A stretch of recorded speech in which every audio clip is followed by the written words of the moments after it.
Chris Galzo here with Matt Howell. On this episode of The First Run, we are back.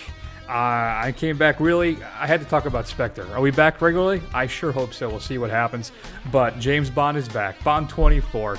We have Daniel Craig, Christoph Waltz, who is not the bad guy. Whatever.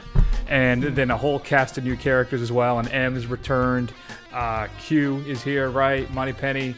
Everything maybe getting back on track finally. We'll also tell you what's coming up on Blu-ray and DVD, and featuring your not only your straight-to-DVD pick of the week, but also maybe what you should be streaming. Matt and I are also going to discuss The Nightmare, the documentary from the crew that brought you Room 2 through 7, the Shining documentary. And then finally, a little film called Kung Fury, clocking in at a robust 30 minutes, but they sure pack a lot into it. So we'll discuss that as well. But first up, probably my second most anticipated film of the year, Spectre.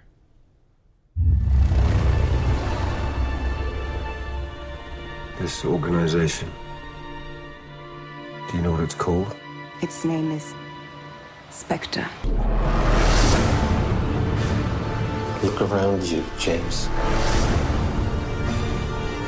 Everything you believed in, a ruin.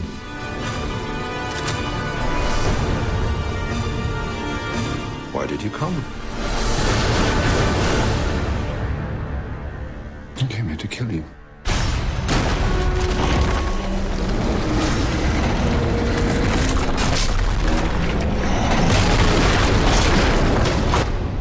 And I thought you came here to die. Well, it's all a matter of perspective. So, Matt, James Bond is back. Sam Mendes, originally only supposed to be a producer on this film, but they're able to bring him back after the success of Skyfall. Now, it's a new era for James Bond, right? Casino Royale relaunches the entire character. We have a reboot. Then we have Quantum of Solace, a direct sequel to Skyfall, first for the series, but a tad underwhelming. Though it has its moments, entertaining, but not as good as Casino. And then, of course, there's the big one, considered to be one of the best Bond films ever. And that's Skyfall, with the pairing of Sam Mendes first comes on board, and then it's a kind of the whole point of Skyfall, right, was to kind of get all the pieces back in order, to kind of bring back the James Bond everybody knows from the past. We've done the reboot, we've established Craig as a more serious, badass Bond, and now we're ready to kind of take that stuff to the next level, to work in the classic Bond stuff into a more modern setting, and that brings us to Spectre, where we introduce the classic organization. Maybe Blofeld's back. A whole bunch of stuff kind of comes back into place. Matt, I'm going to tell you right now, this film is destined for the Oscars. You think so? Definitely. You know, and I think, hands down, sound design, it will get a nomination. But not costume design? Now, well, set design? Maybe set design. I may even say cinematography, though. If Skyfall didn't get a cinematography nomination, which I'm not sure, I don't think it did, then I don't think Spectre will either. I'll tell you, Skyfall I still think is the best-looking Bond film ever made. But Spectre is a close second. It is a gorgeous film, not quite up to that same level, but it is a beautiful film to watch. It has a couple really interesting... It opens with a great tracking shot in Mexico. I was really impressed with that.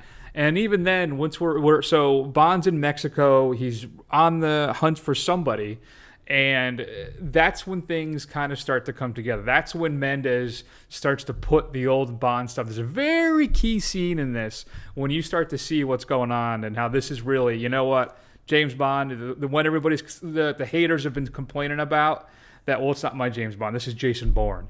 Well, that he's back now.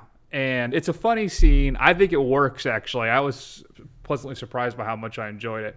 Though I must admit the whole opening scene, by the end of it, right before the pre-credits sequence starts, the credit sequence, Yeah. The ending of that wasn't quite as satisfying for me, but everything leading up to it was. For me, Spectre, and I have to say, to get back to that point too, I think that's the only thing that's going to get an Oscar nomination is the technical stuff. But it might. Okay. Technically, it's a very interesting film. I think that it hits. The problem is the problem. Here, I can't believe it's a funny way to start this sentence. The problem with the film is that it hits all the notes, And it does them relatively right. I mean, Right. it brings everything you want to see. But unfortunately for me, the film kind of felt soulless. It's I don't want to say it's inert. It's not quite that bad, but it doesn't have the same kind of pop that Casino Royale did or even Skyfall did. It doesn't. That life to the film isn't there. I feel like Mendes was more focused on hitting all the points, right? Getting everything, all the ducks in a row, and doing everything he's supposed to do to bring the classic franchise back into the modern era. Too obsessed with that, and the film suffers for it. Now, there is some really great stuff in this, I think, but I don't know if he's hamstrung by it, though. His desire, it reads like a greatest hits, is I think part of the issue. Like, there's an interesting scene in On Her Majesty's Secret Service when Lazenby takes over the role from Connery. And he's in his office. And there's a quick little scene where he's going through his desk drawers and you see kind of all these little mementos from the previous films. And in a weird way, Sam Mendes does kind of that as well. There's I think possibly the most successful scene for me was the train fight. If you're a Bond fan, you know that the train fight on From Russia with Love is kind of one of the high points of the entire series. From Russia with Love is my favorite Bond film. And they kind of do an homage to that in this film. And I got to tell you, man, that fight, it's Bond versus Bautista's character, Hinks. It is one of the more brutal fight scenes you're going to see in a film this year. I mean, it's not gory, violent like something out of The Raid, but still, it is an intense, bone-cracking... I mean, you really feel this fight scene, and it's exceptionally well done. It's one of the highlights of the film for me. But that's part of the problem, is that Mendes is too concerned with hitting all of these classic moments, I think, than really giving us a story that's engrosses you and sucks you in. Mm-hmm. So by that point, I'm disappointed. I love the score from Skyfall. I think that Thomas Newman did a fantastic job. I had a little issue with him in this film. They reuse a lot of the cues from Skyfall in this movie, which I'm happy that they introduced more of the classic Bond theme into the music, which it didn't do so much in Skyfall. But a lot of the action cues are almost lifted note for note from Skyfall. I'm not quite sure why they made that decision. And there's one thing, too, we got to talk about. So we haven't been around for a while. The movie's been out for a week. By the time the show gets posted, it'll be at least a week. So I'm just going to go full spoiler on this, all right, Matt? So if you want to close your ears now, go right ahead. I said earlier this year that my greatest concern... All right, well, let's backtrack. Christoph Waltz was cast as this guy, Hauser, or something that I can't remember exactly what his name is. Franz Oberhauser. And the whole thing is set up that a character, somebody from Bond's past, comes into Bond's life to then create havoc for him now. And I said, listen, I am terrified that Christoph Waltz is going to be his long-lost brother. Mm-hmm. And if that happens... I will walk out of the theater. I was so concerned that that's the route they were going to go down. Okay. He's not quite his brother. All right? Not quite. And I'll save you somewhat spoilers that way. No, he's not his cousin. Let's just put it this way. If you follow the series at all, if you've read any of the books, you know that Bond's an orphan. All right? So do the math. So... he's not quite his brother, but what I didn't care for, because I think it's pointless, you don't need to do it, is you're tying in the pasts of these two characters so that they knew each other before. There's no reason to do that. He can be his own villain independent of that relationship. I don't know why I don't know if it's just because it's for me, I feel like it's a hackneyed plot device at this point. You know, like what they did with Batman and Hush, right? Was it Thomas Wayne or something? Or was his long-lost brother, whatever? I just... yeah. All right, I've seen it enough. All right? He could have just been the bad guy. And then made the whole thing. They try and do this whole dodge where he's not Blofeld when he clearly is. There's no, he's going... That reveal, and there's a spoiler for you, that he goes by, he takes his mother's name. His mother's maiden name. That's where the Blofeld comes from. Okay. And that reveal has the same impact as Benedict Cumberbatch revealing he's Khan in Star Trek Into Darkness, which is basically none. If you remember, you saw Into Darkness, right? Oh, yeah. Oh, and they of had course, the reveal. yes. My name is Yeah. Khan. And it's supposed to be this big moment. But Yeah. everybody knew what it was going to be. So it was Right. like, yeah, all right, good. Now we can get on with the rest of the movie. Right. So you know what? And maybe the problem is I'm jaded, and I've seen every Bond film probably at least a dozen times. Maybe if I was some 14-year-old kid again, and this is the first time of being exposed to this whole thing, I'd be blown away by it. I'm sorry, it doesn't have the Luke, I am your father impact at all. Granted, I don't know what ever will again for us. Right. But yeah, so that's fine. And then a couple other things. Monica Bellucci's in the film, totally wasted.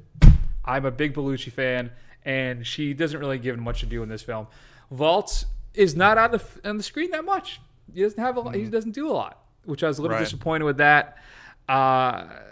So I don't know. Do you have any questions for me? You feel like you're going to say something. What do you want to know? Well, I mean, I was just going to say that, I think part of it is, and what's funny is you said that, if you were a 14-year-old kid who was kind of new to the Bond franchise, maybe it would have blown you away. But at the same time, the entire reveal of Blofeld and Spectre, that's all a nod to people. Blofeld, There's no I. Okay, excuse me. Well, to my point, here's my point. Yeah. This is all service to a big fan, like diehard fans like you. Like to somebody who's like me who hasn't seen all the films, he's seen, a handful of them. It's not going to have the same impact. So really all it is for you. Yep. And if you were underwhelmed by it, that's pretty bad. Pretty telling. I enjoyed it. Listen, it's a fun film.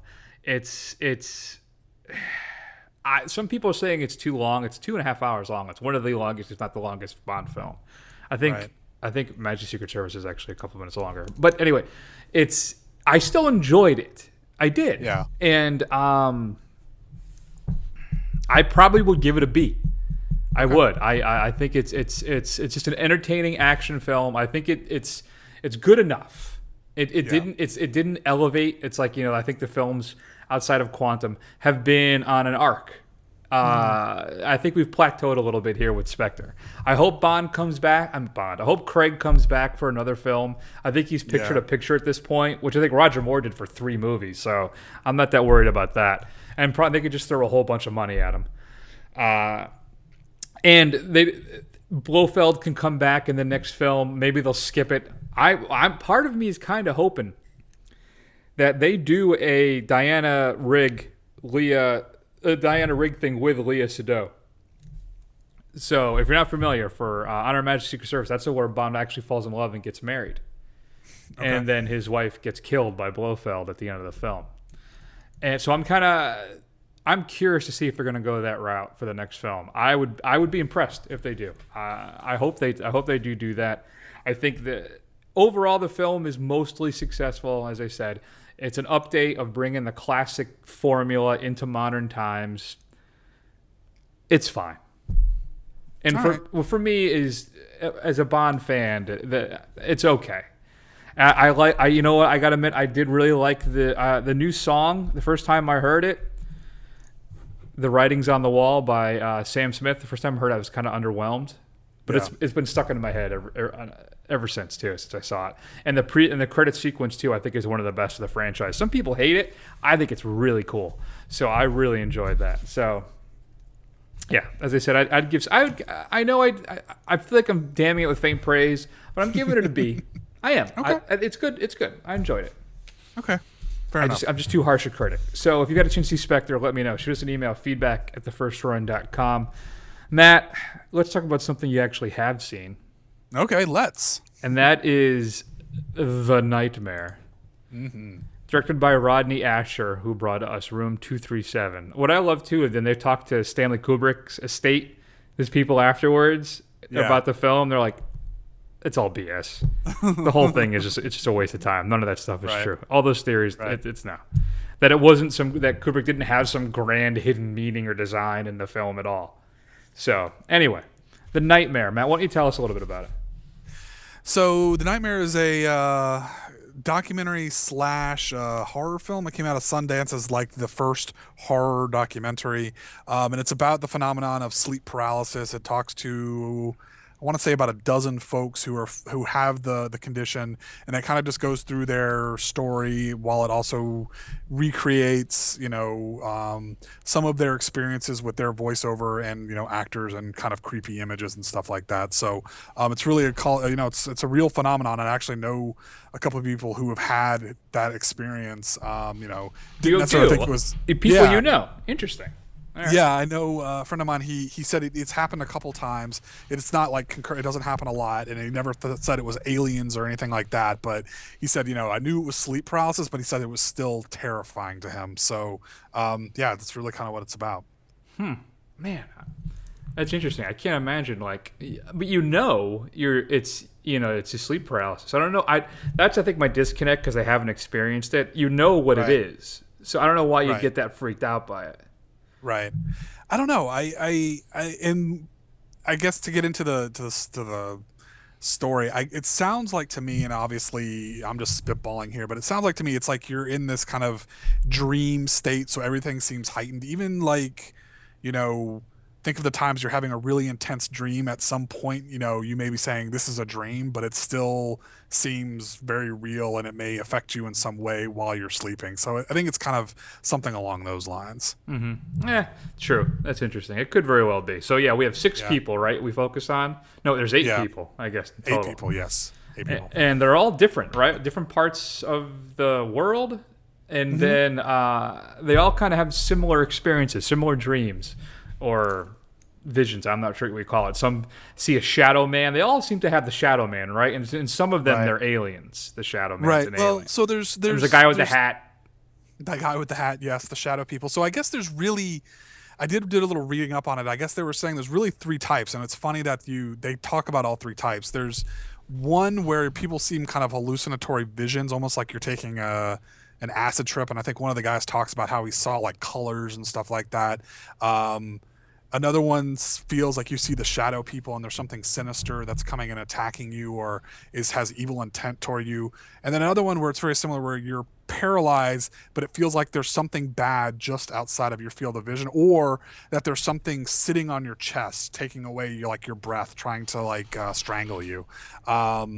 So those are kind of like the 3 main types of that, and they kind of talk about all 3 of those, with the most significant being the Infreaky, the shadow people that you see. Yeah. So what? Go ahead. What are you gonna say?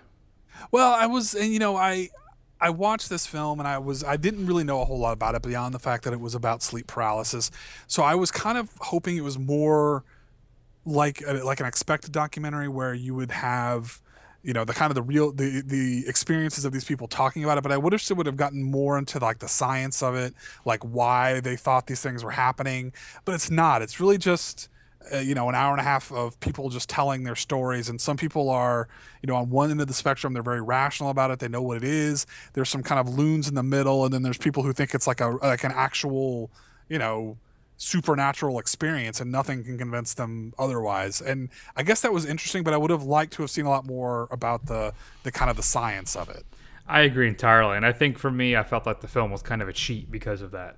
But then I guess it defeats the whole purpose of what he's trying to do. He's trying to make a horror documentary. So I guess if you bring in scientists and experts to actually explain, well, this is what it is. It synapses and your brain's firing, and it does releases certain chemicals, and not enough in this equation or whatever. Then they're like, all right, well, movie's over.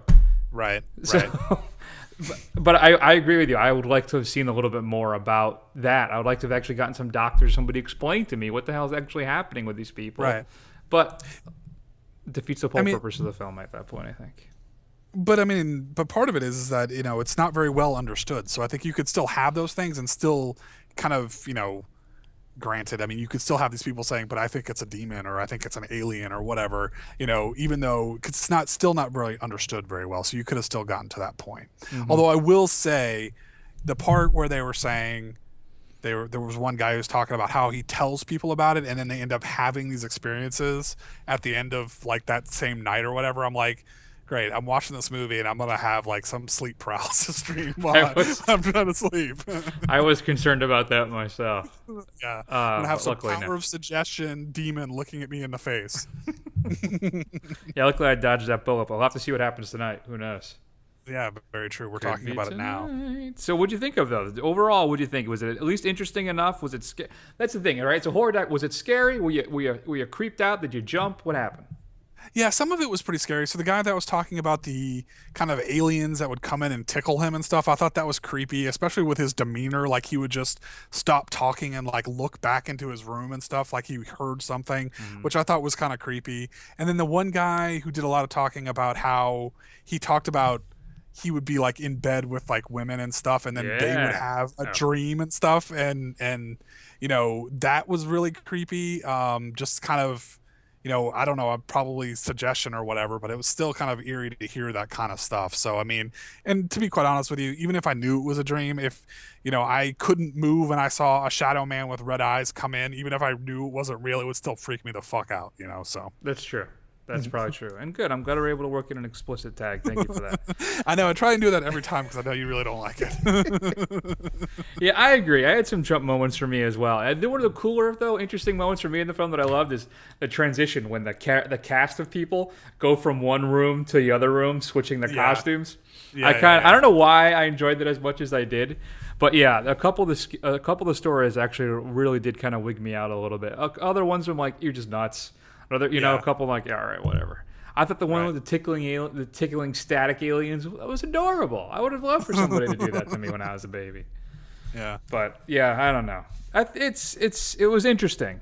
I'm glad I checked it out. It wasn't as terrifying as I thought it was going to be, but it was creepy. That's for damn sure. And that part of me, I want to see now. Maybe I actually want to see him actually do a horror film at this point. I'm wondering what he would come up with. So for that one, if I was giving a letter grade, I love doing the letter grade. So I would probably say though B- for that one. Yeah, that's exactly where I am with it. I mean, I think it's it's creepy, it's interesting, but I mean, there's a lot more depth I think they could have gone into it. I agree entirely. All right, so let's go shift over to possibly the greatest 30 minutes you'll ever spend in your entire life, and that of course is David Sandberg's Kung Fury, a film that he crowdsourced to have made. Cost him about $500,000, and I'm not quite sure how to describe. I'm just gonna read off some things. You tell me if this sounds interesting. So, kung fu, supernatural superpowers. Really good voiceover, ADR, dubbing type stuff. I love when they dub the guy whose voice you don't need to dub. Not just Nazis, but Hitler. So you're going for the big draw. A big robot, metal eagle, dinosaurs, Triceracop, and a Thor that's possibly jacked up on steroids and meth. I couldn't quite. He looked like as unhealthy as a healthy person could look to me. The guy who played Thor. I'm not quite sure how to describe. All right. So the film opens with our hero, whose name is Kung Fury, and he's a cop, and he gets called to stop a renegade arcade game. And I can't. The film just kind of defies explanation. It is the most crazy 30 minutes I think you'll ever see in a film. It is. Yeah. It covers so many different tropes of bad action films. But Matt, I loved every minute of this damn thing. Did you? I did. I was laughing the whole time. I think every single choice that Sandberg made was absolutely perfect. I loved Hacker Man. The one thing maybe I could have done with that was the Hoff at the end. I probably could have been all right. I think for me that was just a bridge too far. That was the thing. that was the thing. Luckily, it was at the end, so that was okay. Yes. But the music is awesome. It's so bad. It's Here's the thing with these kind of things, right? When you purposely set out to make a bad movie, you have to do it with earnestness and love. You can't just go out to try and do it to do it. You have to be focused on it, or you just luck into it like Wizu, right? Wizu with The Room. But I'm telling you, Sandberg, he writes, directs, and stars in it. And that's right. How did he get up? How he got his powers? He was struck by lightning and then bitten by a cobra. Right. Naturally. That's what did it. And then there's, of course, Adolf Hitler is known as Kung Fuhrer. I mean, there's so much brilliance. I can't get enough of it. I don't know. So I'm getting the vibe that you don't agree with me, and I can't wrap my head around why.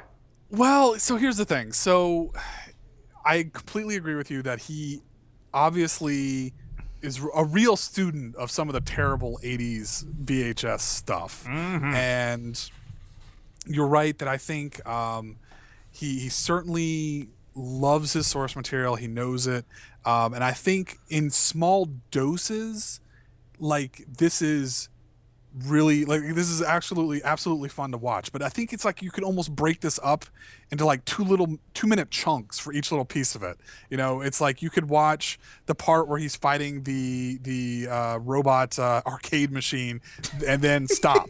You know, and then you could watch his origin story and then stop. It's when you start watching all of this stuff together, it just seems to be, I don't know, it seems to lose something when you kind of put it all together, and it's less than the sum of its parts, if that makes any sense. Keep in mind that the whole thing was done on Kickstarter, right? And he was going to produce a 30-minute version of this thing for free once he got to a certain dollar amount. Right. And if they were able to get the full amount you wanted, then they were going to make a full movie out of it. So I'm not quite sure where they ended up. I don't know if they ended up making enough money to make the full film. They won $1 million, I think. So listen. Yeah, he wants $1 million. It was $1 million to rewrite the story into a fully feature film, and I think he's sitting at $620. So come on, people, get on it. But there's another thing that I have to use my Kickstarter money on, though. Unfortunately, I have another thing that I have to commit to, which we'll talk about shortly. Okay. But I would love to see a feature-length version of this film. I really would. Maybe I'll buy it off of iTunes if it's like $5-6. That way I can get my money that way. I'm telling you, I loved every second of this thing, and I know he's jamming a whole bunch of stuff into the blender, but I'm telling you, that smoothie tasted great afterwards. Well, and you know what? And we saw something similar when we watched Turbo Kid. So I mean, this scene, maybe Turbo Kid is what you would get if you stretched all this out a little bit and broke it up a little bit along the way.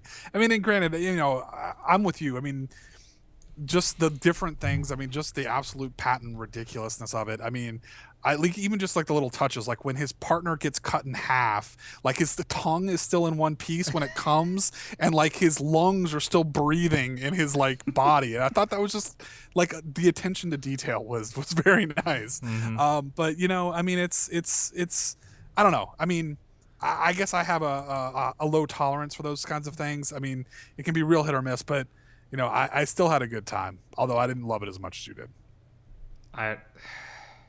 It bothers me that you didn't like it as much as I did. That's too bad.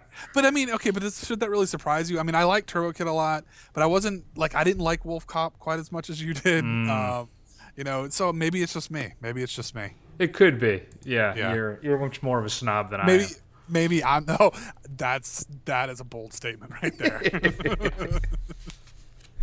All right. So I'm giving Kung Fury an A. I'm not even thinking twice about it. Now, here's the funny thing about this kind of grades, though. Is it a better film than Spectre? No. No, it's not. No, but it's not. For what it is an A. It is an A for what it is. I'll give it a B+. Mm-hmm. I think you should definitely check it out. It's it's out there on YouTube. It's free. You can give it a go. It's on Netflix. It's 30 minutes. It's not a huge commitment of time. Definitely check it out. Definitely. Shoot us an email, feedback at the first run, too. I'd love to hear your thoughts about it. Matt, here's what's coming up on Blu-ray and DVD. The only really, really big thing, I think, this week is the Guy Ritchie relaunch of The Man from U.N.C.L.E., something I think nobody was asking for. But it's supposed to be a relatively entertaining film. Stars Superman himself, Henry Cavill. I always get that wrong. You think I get it right eventually? Cavill? I think it's Cavill. Is it Cavill? I think it's Cavill. He's Superman. And some other featurettes. If you didn't like The Hobbit Battle of the Five Armies, well, how about we add a whole bunch of more stuff into it? The extended edition is being released on Blu-ray. And there's a Blu-ray version as well as a 3D one. You can also get one with a statue of Gandalf and Bilbo just hanging out, smoking some of that Hobbit stuff, I'm sure. Pipeweed. That's right. And there's a commentary by Peter Jackson, and then the final part of the New Zealand tour of all the Middle-earth places is on there. And they'll also be releasing a box set of all 3 extended Hobbit films. For the life of me, I do not know why anybody would buy this. Those films were interminable to begin with, and now you're going to add extra time into them. I'm having trouble thinking of a worse letdown in a series, from how great those Lord of the Rings films were to just how, I don't want to say unwatchable, just interminably dull the Hobbit movies are. That's the problem, is that they're visual spectacles designed to put you to sleep. I don't understand exactly what happened. I don't. I think it's the extension, right? It's to bring them into 3 films. It's the fat. It's the fat. There's just way too much fat, just too much greed, trying to get as much money out of these things as they can. Like, if you there are great sequences in each of those films, and like if you just cut out the hour and a half that surrounds those 20 minutes and then combine them into one film, it would be great. Like, I think I think they just really just got greedy. But I don't think it's the worst. I don't think it's the biggest disappointment of all time. For me, that's still the Star Wars prequels. So, yeah, you may have something there. That's a good point. Yeah. Criterion is giving us In Cold Blood, the Robert Blake film, as well on Blu-ray. Includes a whole bunch of special features, as well as a new 4K digital restoration of the movie. They're also giving us the Apu trilogy. If you're not familiar with the Apu trilogy, it's supposed to be one of the cinema gold from India. It's about it's these 3 films focusing on one character. The first film was him as a free-spirited child in rural Bengal who matures into an adolescent urban student and finally a sensitive man of the world. It's supposed to be, as it reads here, among the most achingly beautiful, richly humane movies ever made. Essential works for any film lover. I've never seen them. Maybe at some point I'll be able to catch up with them. The Criterion sale is going on right now at Barnes & Noble, 50% off, so you may want to run in and check that out as well. Troll and Troll 2 from Scream Factory is a 2-packer being released. Troll 2, considered to be one of the worst films ever made, but entertaining as hell. The first 5,000 pressings of that include a copy of the Best Worst Movie DVD, which is a documentary about Troll 2. It includes an all-new featurette on the making of the film as well. And then for Troll, and then Troll 2 includes an all-new commentary with a couple of the actors. Matt, I'm going to tell you what your straight-to-DVD pick of the week is. And I'm going to go with, and I know I'm going to mess this up when I say it, but I'm still going to try and do it. All right, are you ready? Mm-hmm. Lavantula. After a dormant volcano erupts miles outside of LA, something within the molten hot lava is awakened. Birthed from the bowels of the earth itself, arachnid-like creatures with an obsidian-black exoskeleton swarm out. One man, a great movie name, Colton West, a washed-up former A-list action star, suddenly finds himself a real-life hero as he's forced to use his on-screen character's know-how to save the entire city from being the victim of the most horrifying villains. You couldn't write any better. And, of course, it stars Mahoney himself, Steve Guttenberg. Wow. The Goots? That's right. Here's your big chance. Wow. And then, Matt, do you have anything we should be streaming this week? Do you have any suggestions outside, of course, of Kung Fury? Well, I've got, how about some upcoming streaming suggestions? How about that? All right. Well, so I'm assuming, all right, next Friday, I'm assuming for you is a big one, right, on Netflix? Yes, next Friday and even tomorrow. So tomorrow, 11/13, we get I think it's 4 or 6 episodes of With Bob and David, which is kind of a continuation of Mr. Show, same cast, sketch comedy format. So I'm really looking forward to it. If you haven't seen Mr. Show, you're really missing out if you're a comedy fan. And I don't even think you can call yourself a comedy fan if you haven't seen Mr. Show. I'd have to agree with that. A lot of people got their start on that show. Yes. Like Ockerberg, Comedy Bang Bang, he was a writer on that show. Jack Black first appeared on that show. I mean, tons of people. If you watch those old Mr. Show episodes, you're like, oh, yeah, that guy. Mm-hmm. The guy is SpongeBob, right? What's his name? That's right. Tom Kenny. Yeah, thank you. Yes. Mm-hmm. What else? So then next Friday, we actually have 2 things. I'm going to venture out past Netflix, but on Netflix, we'll get the next Marvel series, a.k.a. Jessica Jones, which stars Kristen Ritter. Yep. Thank you. I forgot there for a second. Good pull. Yes, that's right. And David Tennant as her nemesis, the Purple Man. It's really about she runs an ex-superhero, a failed superhero, who runs a PI detective service, and she's kind of being chased by one of her old nemesises, the Purple Man. Do you think they're going to do the love scene with her and Luke Cage that was so famous in the comic series? The love scene. Yeah, the love in an uncomfortable place, like a Volkswagen. Yes. Yeah, I don't know. I don't think they will. I don't think they Okay. will, but maybe they will. I don't know. That'll be interesting to see if they try and throw that one in there. I like the Kevin Smith pull there. Nice job. Hey, you like that? Yeah. And then also on Amazon Prime on 11/20 comes out the full series of The Man in the High Castle, which is based on the Philip K. Dick alternate history story where the Axis powers won World War II and everything east of the Mississippi is controlled by the Nazis and everything west is controlled by the Japanese Empire. So it's actually really, really good. The first episode was out there for free for a long time. So if you haven't checked it out, I think the first and the second are now available for non-Prime members. It's actually excellent, and you should really watch it. Is it? Yeah, I'd like to check that out, but Yeah. I don't have Amazon Prime. That's my problem. This is when capitalism drives me crazy. I can't afford all these different streaming services. I can't. I know. It's too much. I know, and I'm sure in the lounge I intend to talk about something else that about a streaming service that has really got me upset. Ooh, interesting. All right. A couple things I want to tell you, too. You might want to check it out on Netflix. Jake Gyllenhaal and Nightcrawler. A weird little movie, though. Definitely worth checking out. Season 1 of The Flash, if you didn't get to catch up with it last year, Season 2 is off to, I think, a really strong start.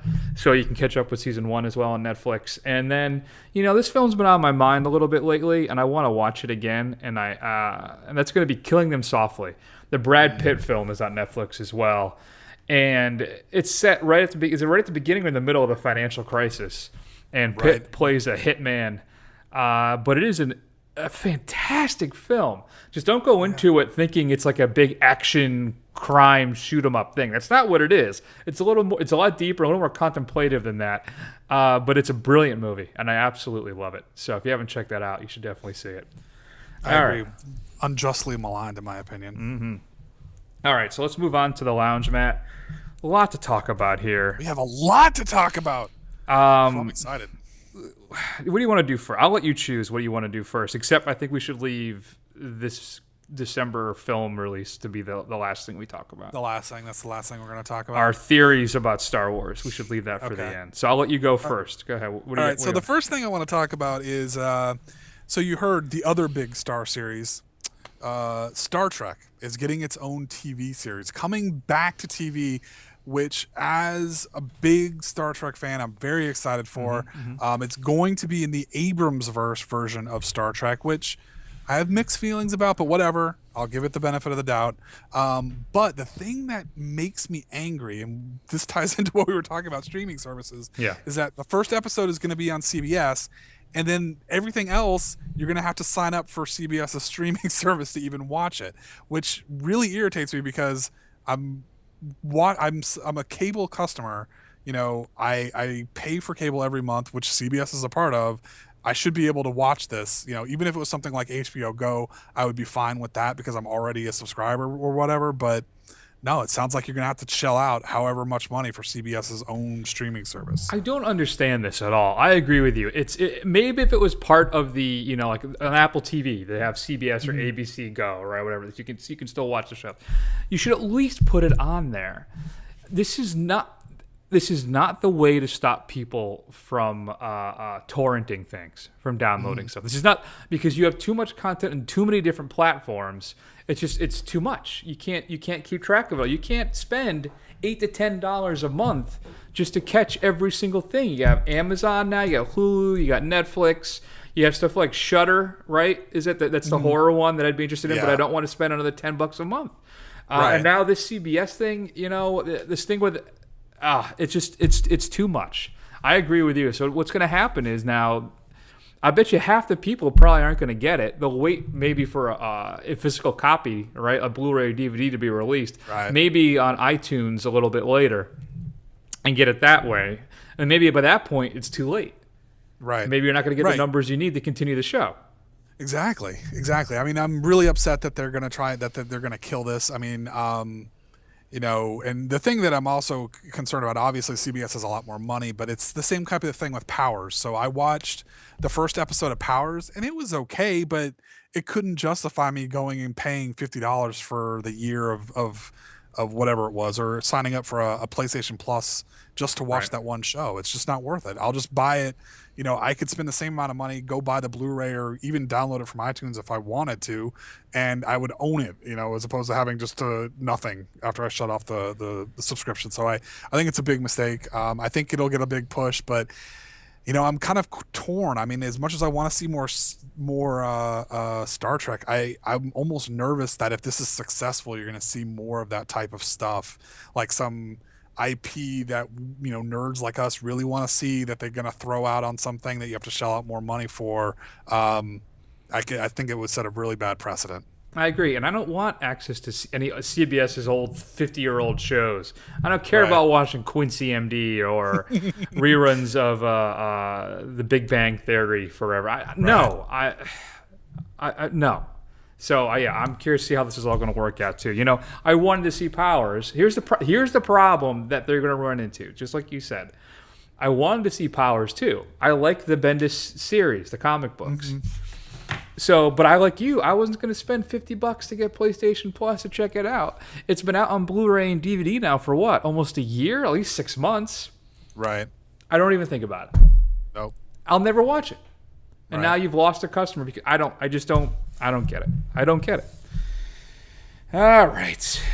So let's talk about the other streaming series for me. And that's the one on Stars. This is... All right. Okay. The Evil Dead is a watershed property for me. Matt, I bought the DVD of The Evil Dead a month before I had a DVD player. That's how much I loved that film. This is going back, obviously. Mm-hmm. So, Bruce Campbell, one of my favorite actors, the king of B movies, right? And you're finally bringing back Ash versus the Evil Dead. People have been clamoring for this thing for, what, decades, right? I mean, it's been a long time. Mm-hmm. And it's finally back. They get Sam Raimi to do the first episode, right? He co-wrote and directed it. Yep. So, and then we have some other people doing the rest of them. That's whatever. I was excited and nervous. And you know what? I had no reason to be nervous. This thing, it's perfect. It's so good. It's everything I have wanted. I had hoped it would possibly be, and it nails it every time. I'm ecstatic, and I'm so happy about this. Man, everything about that whole thing, I love Bruce Campbell. You know, I just love the shots that Raimi brings to it. I love the humor kind of with the creepy horror. The soundtrack kicks ass. I forgot how much I like some of these Deep Purple songs, because it's not like something I'm going into Deep Purple deep cuts for that kind of stuff. And what's always funny to me is, you know, you read these sites, you know, and kind of and rightly, the push. I was kind of interested to see how people would react to kind of, I don't want to say a misogynist character, but a chauvinistic character, kind of like he's kind of alpha male, you know, he's, you know, one of his lines in the second episode is like he talking to a girl, he says, you know, you remind me of me, you're you know, you've got nothing to lose and you're hot as hell, you know, that kind of stuff is, or like in the end of the first episode where he tells her in the beginning, he's like, you're gonna think about being with me, and then at the end he's like, see, it was right there. So I was wondering how people would react to that kind of stuff, and you know what, it's still tongue-in-cheek, it's not over the top. I mean, that type of a hero, you know, it's surprising that people are really connecting with it. Whoa. Pump the brakes. What? It is over the top, but that's the whole point. You can't say it's not over the top. Right, No, right, I okay. did say it was over the top. Oh, I thought you said it's not over the top. Oh, okay. Like, what are Sorry, you talking no, about? That's what the whole character is supposed to be. Yeah, no, I said it's completely over the top. Okay. But it's a hell of a lot of fun, and It people is. are reacting to it. And you know what? I mean, the Evil Dead, and what I do like about it is, as much as I like Evil Dead, I think it really starts for me with Evil Dead 2. Evil Dead, they were really trying to make more of a straight horror film, and it's more funny because of how inept it is in some places, but that's part of the How charm. dare you? But the Evil Dead 2, they kind of embrace that kind of funny side of it. But it can be a little over. It can be a little much for me sometimes. But this, I think, with the bigger budget, and the more that they can do with what they've got out there and the advances in technology, Yeah. I think it makes it. It really brings a lot of polish to it that I think it was missing in the past. That really helps a lot. And I like that they're still doing some practical effects with it as well, which is always good. Yeah. I think it's fantastic. This is one of those shows when it comes out on Blu-ray, I'll be buying it. It's like that. Like what else they had that really? Better Call Saul too. I mean, a fantastic show. Yeah, it but was this is very different, but still quite as good. Look what I got this week too. Ooh, ooh. The brand nice. new Army of Darkness Blu-ray. If you buy the Army of Darkness Blu-ray, just a heads up from Scream Factory, they screwed up. On it's a 3-disc set, Matt. You get the theatrical version, director's cut, and the international cut. Well, in the theatrical and the international cut, they accidentally cut out like a half a second of footage. I don't know how or why. There's a scene where Ash jumps over a brick wall and he's running to the windmill. I don't know if you remember that. Well, that scene for some reason is missing. And as long as you include a receipt or a copy of your electronic receipt, because I got it off of Amazon, $17.99. They're shipping out replacement discs. So Okay, good. You'll get the new one back. So I'm very excited. I can't wait to get that. So here's my question: was this enough to get you to sign up for Stars? Not quite yet. I'm still figuring that out. Yeah. Yeah. You haven't seen the second episode yet? No. All right, we'll leave it at that. You should be ashamed of yourself. I have a friend. Bruce Campbell. I have a friend who's got a Stars account. So what are you gonna do? All right. There you go. Yeah. No. I may actually though. I'm seriously considering it. Yeah. But I'm definitely gonna buy it. So Stars, you got that coming easily, no matter what. You'll be getting my $30-$40 on that Blu-ray set. And they already announced season 2 the day the first episode premiered. So that's great. I'm very excited about that. I think I'm going to get it. I am going to get it. Who am I kidding? All right. Yeah, you're definitely gonna get it. You bought Army of Darkness. How many times have you bought Army of Darkness? I think it's just At least twice. Yeah, I bought it on DVD. Yeah, I was looking to get the DVD that had all the versions of it when it first came out. That went out of print from Anchor Bay. I bought Evil Dead probably 3 or 4 times. Evil Dead 2 I bought 3 times if you include the Blu-ray. So yeah, I think Sam and Bruce are doing okay by me. So, all right, Matt, let me ask you a question. Is Glen dead on The Walking Dead? No. I don't think so. Unequivocally, I'm saying no. Yeah, I think the big reveal first that he's not dead is the fact that he wasn't in the memoriam at the end of the episode, right? So Walking Dead, if you're not familiar, Glenn has been one of the main characters in this show since the beginning. He's one of the few people, right, that are left there from the beginning of the show. Right. And there's a scene where he's got the guy, and the guy shoots himself in the head because it looks like they're trapped. There's no way out. They both fall. The guy falls on top of Glenn, and then you have the scene where all the blood and viscera and guts as the zombies are eating their way through the other guy. Mm-hmm. The way it's shot, it almost looked like it's Glenn. But if you remember the way the guy fell on top of him, and the fact that he wasn't in the memoriam afterwards, and they've cast the Negan character, if you follow the comics at all, which I don't know if we should get into, but still, Jeffrey Dean Morgan, which I'm excited about to see. I don't think Glenn is dead. What's really bothering me is that Walking Dead is twisting the knife on this. It's been 2 weeks now.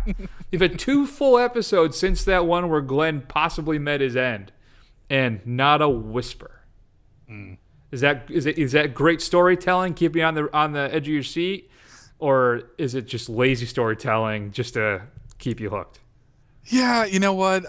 Since this is The Walking Dead, I'm gonna go with the latter. I mean, they get a lot of, I think, rightful criticism of their storytelling, and I think that's really all they're doing. They're just kind of dragging this out, and as we'll get to this, I mean, you see a lot of shows moving away from those types of things where like, and this is different shows obviously, but like the Flash last year, you found out that Harrison Wells was the reverse Flash like within like an episode or two instead of dragging it out for almost the whole season. Yeah. And Supergirl, her friends find out she's Supergirl like literally by the end of the first episode. So it's it's kind of like that old school style of storytelling, which I think is not really not for me right now. I don't agree with them doing it.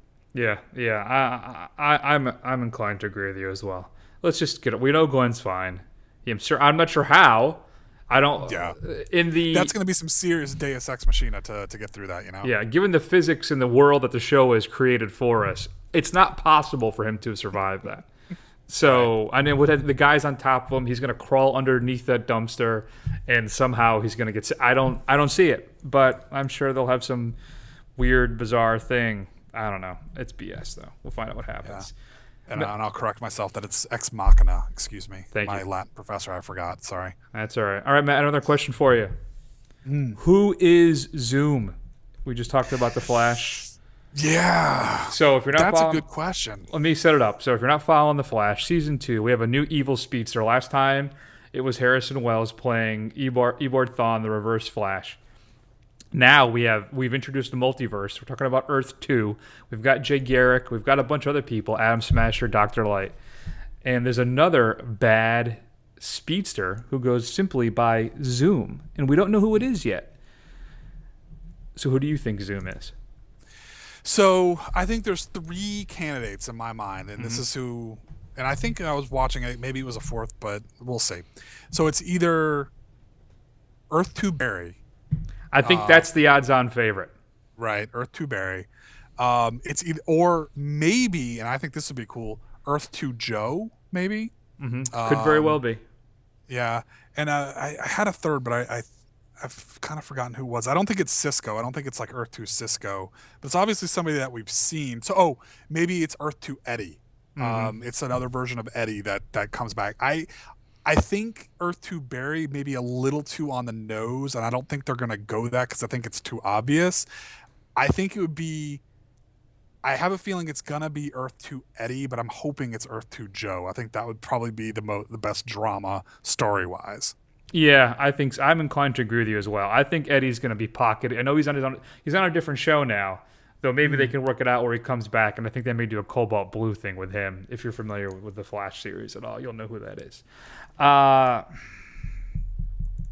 of me thinks it's going to be Barry. I think like it's maybe too on the nose, but I think it's the most obvious answer that it's Barry. It's some screwed up, messed up version of Barry where something went horribly wrong. But I think that Joe may be the really most interesting and most like, you know who the other one is? The other theory it is? It's Barry's dad. Oh, so original Flash from 1990s television? Yep. Because the hint being that in the most recent episode of The Flash, there's a on Earth 2, there's an Arrow reference, and then Oliver Queen dies in the shipwreck, and it's his dad that survives, comes back to Star City and becomes Green Arrow. Oh, okay. Interesting. So that's why they think that maybe they're setting up where it's actually, and that's why they got rid of John Wesley's ship so early. Right. And can I say possibly one of the worst character exits of any show I have ever seen. Yeah. They get him out of jail. The first episode, right? They get him out of jail, and he's gone 5 minutes later. All right, I know I've been in jail for 10, 15 years, and we haven't had a lot of time together. But you know what? I gotta do something. I gotta do my own thing. You know what? I need some time. It's been real, son. But you know what? Dad's got to go get some Strange. He's got to go get a good meal, and he's got to go travel. That's right. I've seen you. You've been visiting me every day for the past 20 years. He's gonna walk. Good. He's gonna walk the earth and get in adventures. So it is the worst exit I think I could think of a character in modern times in my recent history. But that's the other theory is that it's him. I kind of like that theory too, and that way he's fighting his dad. I think, which would be really interesting. That would be really interesting. Yeah, I think that's a good one too. I still think I would rather still be Joe just because of the relationship that they have, which could be difficult for them because they have more of a father-son relationship, obviously, than he and his true dad do or his biological father does. But I think that's probably right. Yeah, that's what I'm going with. It's definitely probably going to be one of them as more than it would be Eddie, because I think Eddie, like, everybody be like, well, who cares besides Iris, right? So. And do you think they're using the Zoom powers, or he's actually a speedster? Are you familiar with the difference with Zoom's powers? Yeah. So explain it to me again. I know So- that his powers are a little different, but I forget. So in the comic books, he's not a speedster. He has the ability to speed up or slow down time in his immediate area. So that's Right. what he does. It looks like he's moving fast, but all he's doing is slowing down everybody around him, and he's running basically at normal. He's doing at normal speed, but it's just that he slows everything down around him, Right. or he speeds himself up. But he doesn't. He's not technically a speedster. And maybe that's how they do it. I mean, they keep talking about how he's faster than all the other ones. I guess the only thing, he does have the lightning like the other ones do. But I don't know. Maybe they will do it that way. That's a good point. Yeah. So, and I love that series too. That's when Jeff Johns and Scott Collins are on the Flash comic book. One of the better runs of that series was the introduction of Zoom, Hunter Zolomon. Part of me kind of hopes they bring in Hunter Zolomon to be Zoom, but they haven't introduced the character yet, so it won't work. It's just not going to work. But isn't Zoom different than Professor Zoom? Yes. Isn't Professor Zoom somebody? I mean, he's a true speedster, right? Well, this is where it gets really confusing. Professor Zoom is the Reverse Flash. Oh, okay. Zoom is just Hunter Zolomon, who is his whole thing was he was a criminal profiler. So he worked with the police not with Wally, because he's a Wally villain, not actually a Barry villain. Okay. But he was a profiler, and what happened is one of the fights with Wally was fighting a bad guy, and Zoom got crippled, and he was in a wheelchair. And he asked Wally to go back in time and fix it so he wasn't injured. And Wally said, "No, I can't mess with time. I can't do that." So then Zolomon, out of his own accord, goes onto the cosmic treadmill, starts it all up, and the thing explodes, and it gives him his powers of time and stuff. And now he decides he's not. I don't know if he's considered. Well, he's a bad guy, but he doesn't consider himself a bad guy. His whole thing is he has to make Flash a better hero. That's his whole reason for doing stuff. Okay. So, yeah. So I know we've been talking about Flash for a bit here, but I just want to get your opinion on this outside of Zoom. So we saw when Iris's mother came back, she made reference to a possible brother, which makes you think that this is going to be Wally West, which in the comic becomes the Flash after Barry Allen. So do you think, with what we saw from the first season and the crisis that the Flash stops, that at some point in the near future, in the next few seasons maybe, we have, and spoiler alert for anybody who hasn't read the Crisis on Infinite Earth, but one of the longest lasting deaths in comics that almost was like you don't reverse, like the Gwen Stacy for Marvel, was the death of Barry Allen saving the universe because of the crisis. Yeah. And then Wally West replaced him. So you think that they're setting that up for this series? Well, just in case Grant Gustin decides to leave the show. I mean, or if they're planning to write him out, 3 or 4 seasons from now. I don't know. Maybe. I don't think so. No, and I think it's too. Wally's is Iris's nephew. Is not his. So. Yeah. Well, in the comics, he's the nephew. He's not. Right. He's not the brother. But granted, the show does different things, which is fine. I have no issues with canon and stuff like that. That doesn't bother me. So, yeah, I don't know. I think it's still possible he could still be Iris's nephew. He could be the son of the brother, right? Right. So, but no, I think it's just a way to introduce Kid Flash, though they would probably call him Impulse, probably, instead of just using Kid. Who knows? Because, they do all the updates with the show. But, I don't know. I don't know, not necessarily. You don't think so? Yeah, Grant Gustin is too charming to I have a bit of a man crush on that guy. He's a very charming fellow. Yeah. Yeah. Yeah. Yeah. Did you have anything else?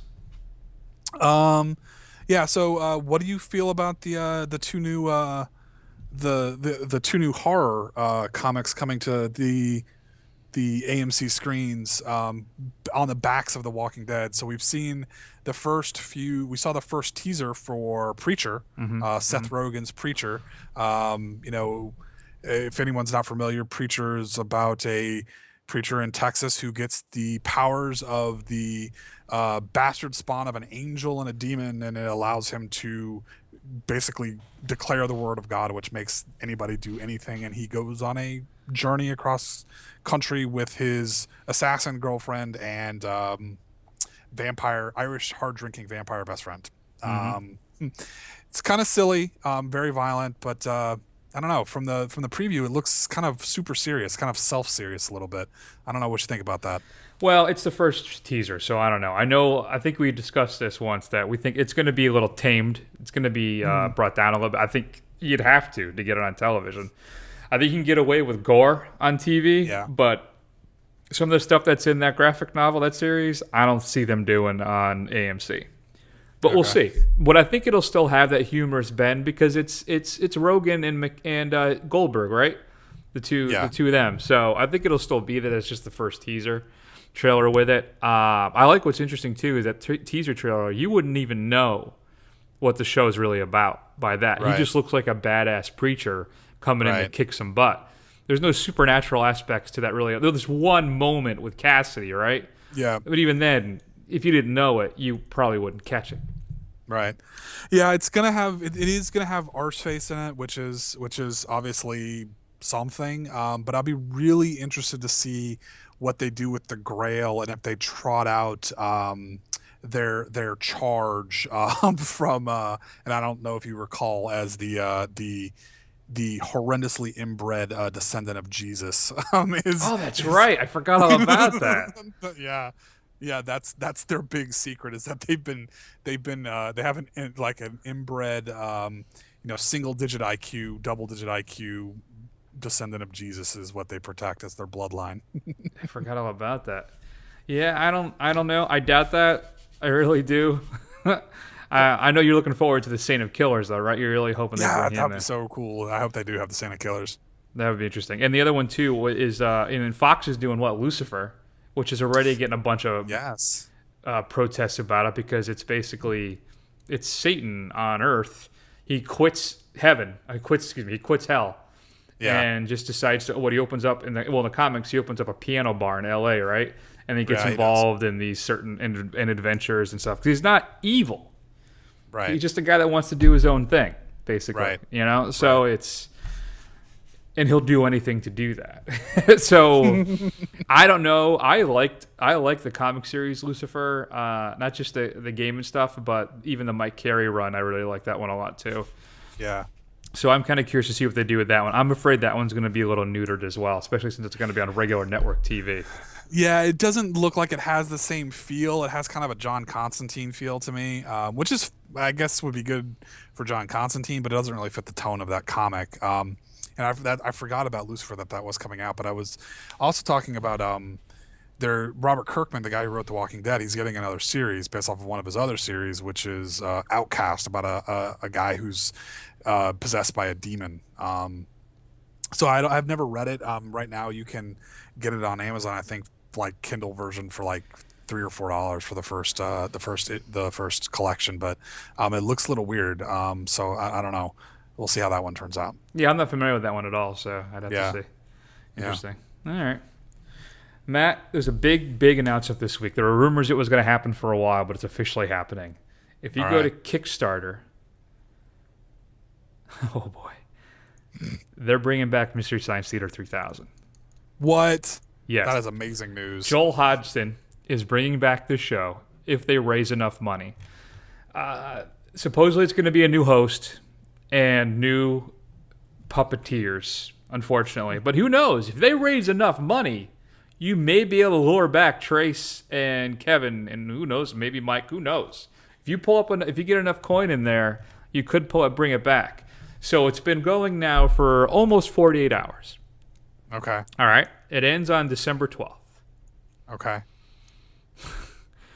He's asking for $2 million. Right. In a month. As of right now, 1.5. He's going to do it. It's so exciting. 13,491 backers. Still 29 days out of the 30 to go. He's got $1.5 million. If he gets $2 million, they're going to do 3 episodes to shop around and see if they can get picked up. If he gets up to $10 million, they're going to do a full 12-episode season. Nice. And I'm really, really excited about it. They have a whole bunch of if you're not familiar with Kickstarter, you can basically just back the projects you want to get made. I think it's fantastic for the most part. Some issues I have, like the whole Veronica Mars thing, I don't know about, but stuff like this I am really excited about. And there's a bunch of cool prizes you can get, or I don't know, not prizes, but if certain pledge dollar amounts are right, you get certain gifts and stuff.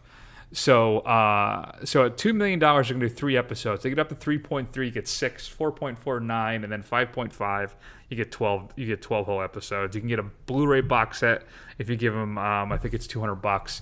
Digital downloads, I think at 100, 150. I can't remember.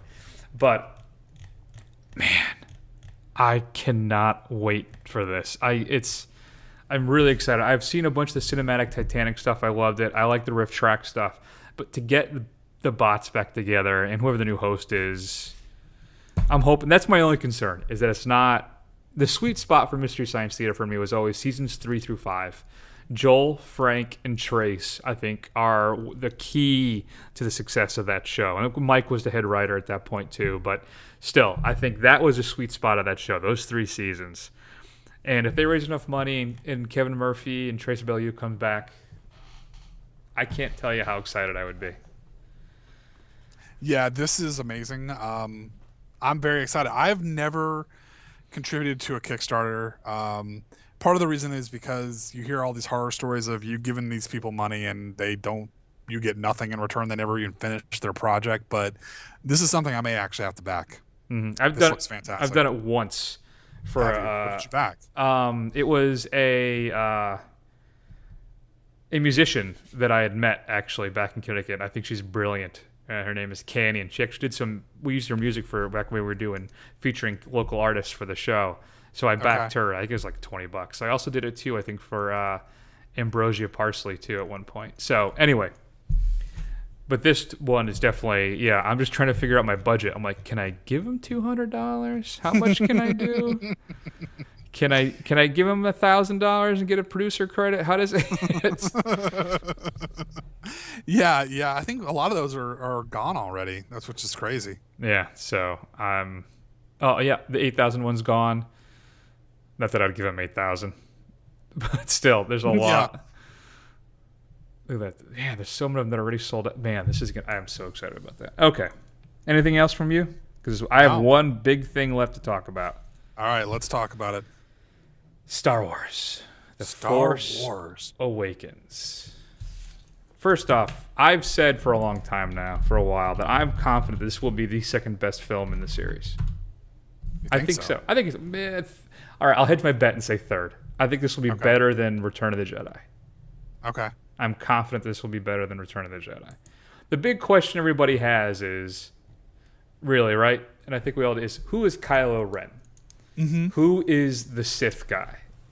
The rumors are that possibly it's Luke's son. Maybe it's Leia. I think you and I are in the camp where we think that Han and Leia have twins, right?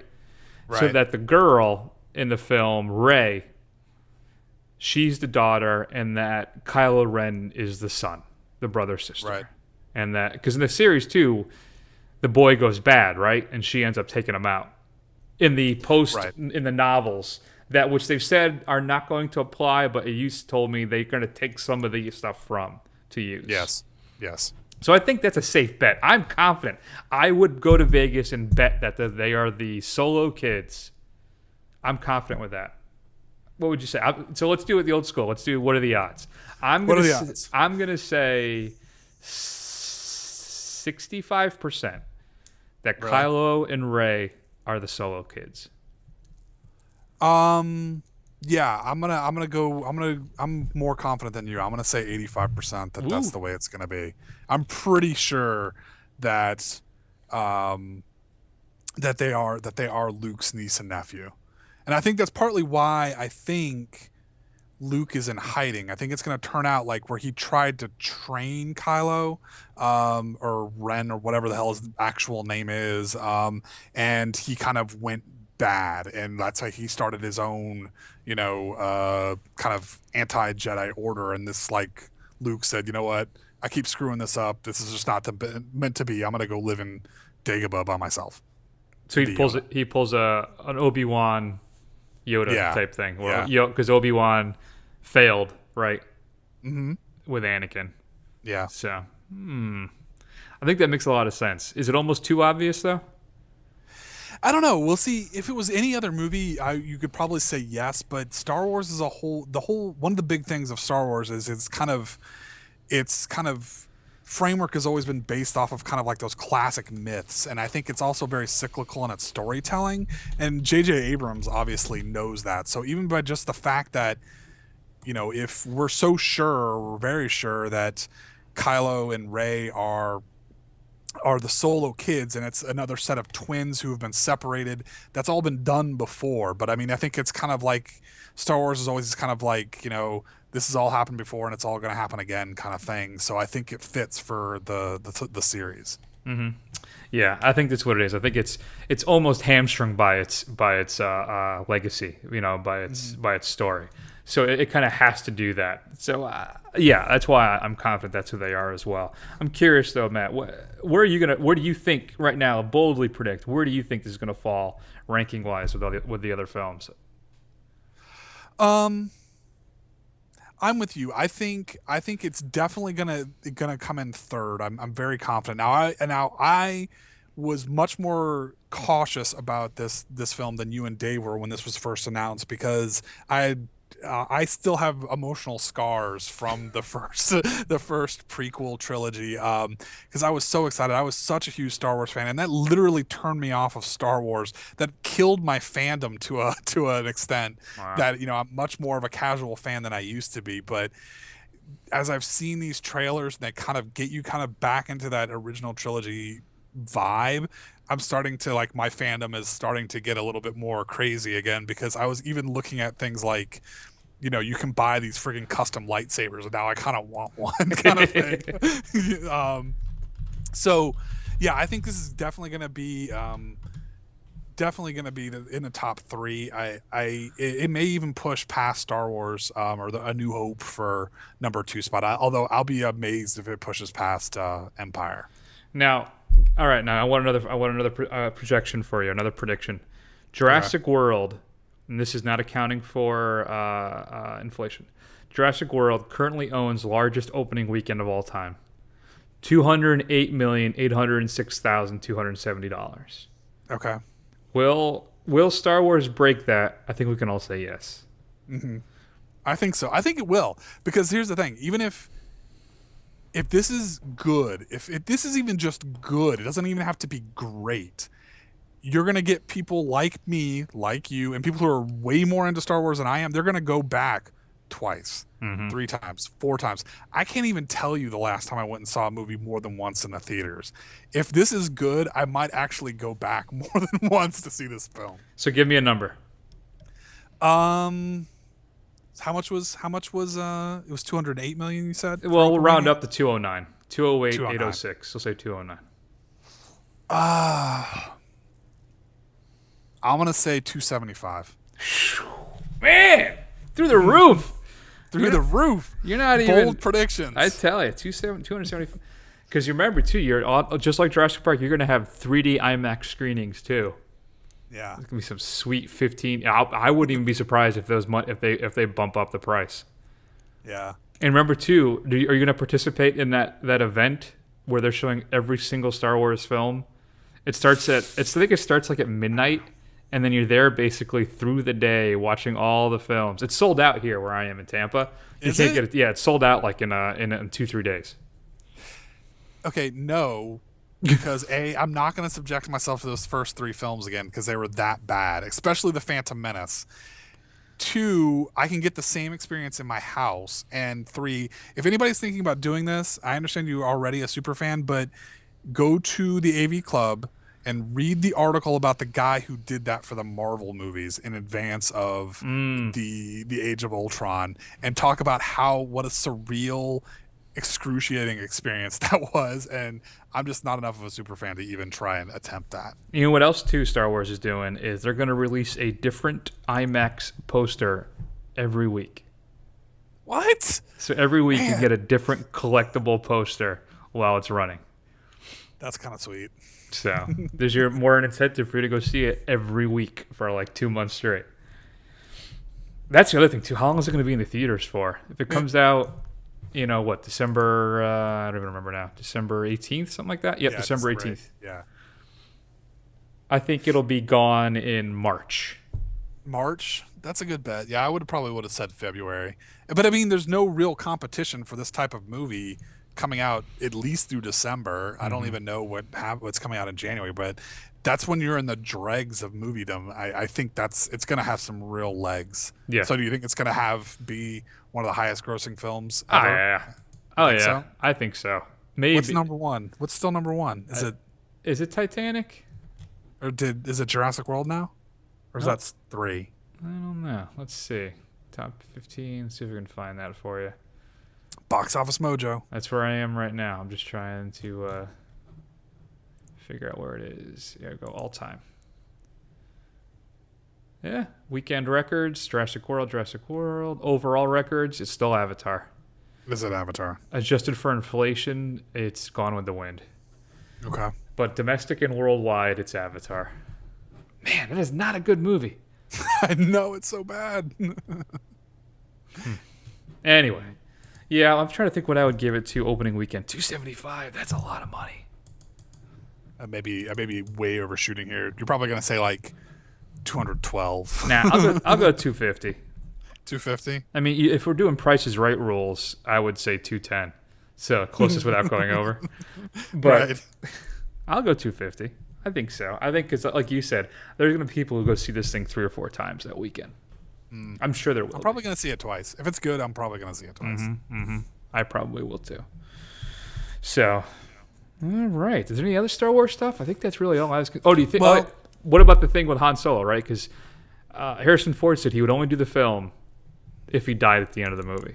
Yeah. Well, and we know that there's a big death, and we've even heard that even Mark Hamill was kind of pushing for Luke's death in this. So, I know there's a lot of speculation that Luke is going to turn evil, which I think you and I have talked about, which would just be.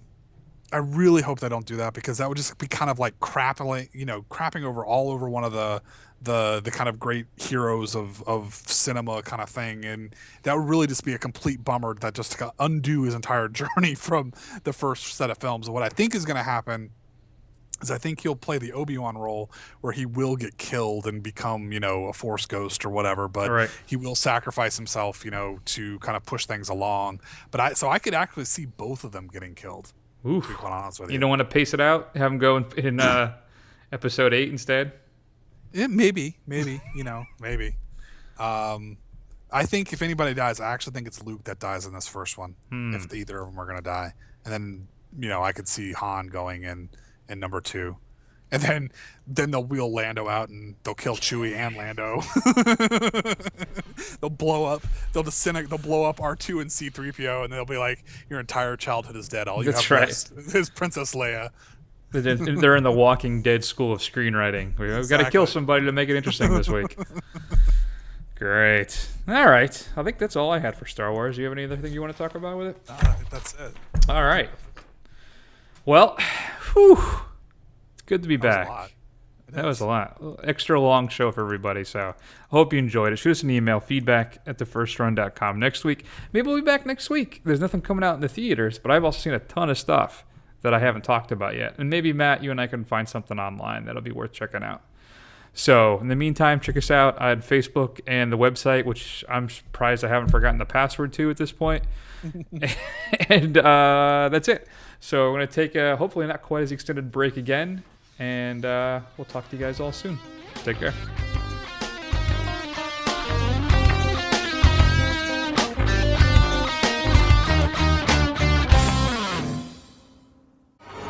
They're eating her. And then they're going to eat me.